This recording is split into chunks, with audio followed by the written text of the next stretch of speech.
Hey, how's everyone doing? Hopefully, they are doing well and they are healthy. And because I guess that this coronavirus, a lot of us have a lot of time on our hands. So I think probably 95, if not 99% of the people are remote workers now. So I think this affords us a lot of time to do some woodshedding and practicing. And I know a lot of people are probably taking virtual lessons or just spending a lot more time on YouTube scouring the internet for either teachers or some good lessons and stuff. So there's some good free stuff out there. And so I wanted to talk about studying with a teacher and the things that I personally would look for. Some of them, you may agree with or you disagree with it. And they're not necessarily in that or in the order I'm going to talk about them. So there are four things that I like to think about if I want to learn something, whether it's music, whether it's any type of activity. I guess the first one is knowledge.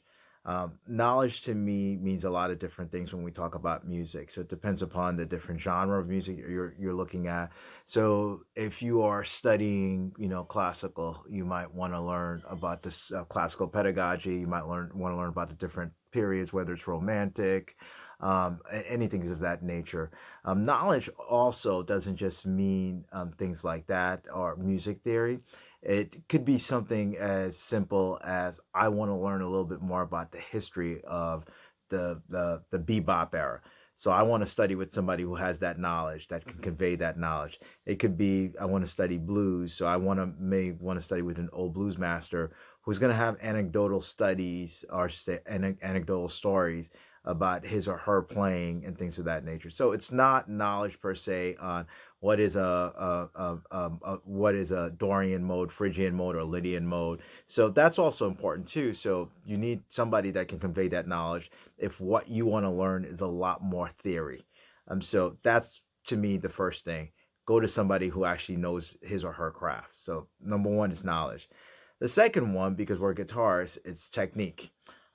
Guitar is not an easy instrument. In many respects, it's a very technical instrument. I'm trying to learn the cello, and all of these things they require working physically in terms of the proper seating. Just in terms of everybody's different in terms of their anatomy. So some people have smaller hands, some people have bigger hands, stretches, and things of that nature. So you need somebody that's gonna facilitate that process, provide exercises and some kind of structure to help you get around the instrument and know the instrument.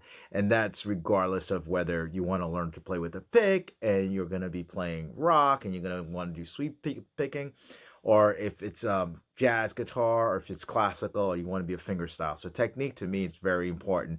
And again, technique, I don't want to be a technician, I want to be a musician. So there's a difference in that. The technique allows us to play what we hear. There are great musicians who are not great technical players for this sense. You listen to Bill Frisell, he'll never amaze you with the speed, but he's got enough technique to get his musical ideas across. So that's what I mean by that. So you've got knowledge, you got technique, and the third thing is repertoire. At the end of the day, I think that we learn the instrument basically so we can play music, not so we can play scales, not so we can play modes. And you want to go to somebody that understands that repertoire is important.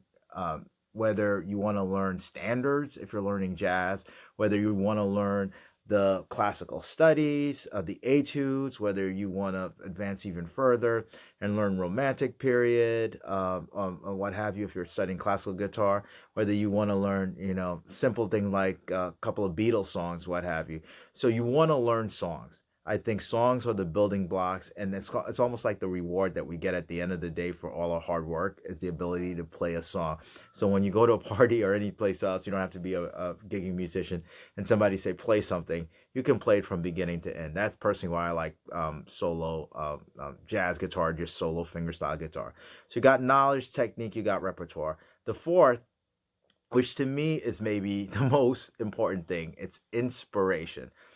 I think at the end of the day, you need to study with somebody who's going to motivate you to practice, motivate you to learn to play these scales, modes, and just have the technique to play the repertoire.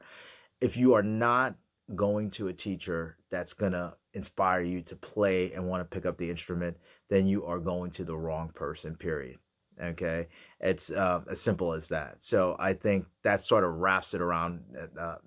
If I were to do a framework for if I were looking for a teacher, or anybody who's looking for a teacher, whether it be online, whether it be offline when we get to that level, given the fact that we're probably all stuck in our homes, or in our little mini castles, or due to the coronavirus. So anyway, hope this helps. Some of it is very basic, but it's a good to put a framework about things, sometimes, and hopefully this helps.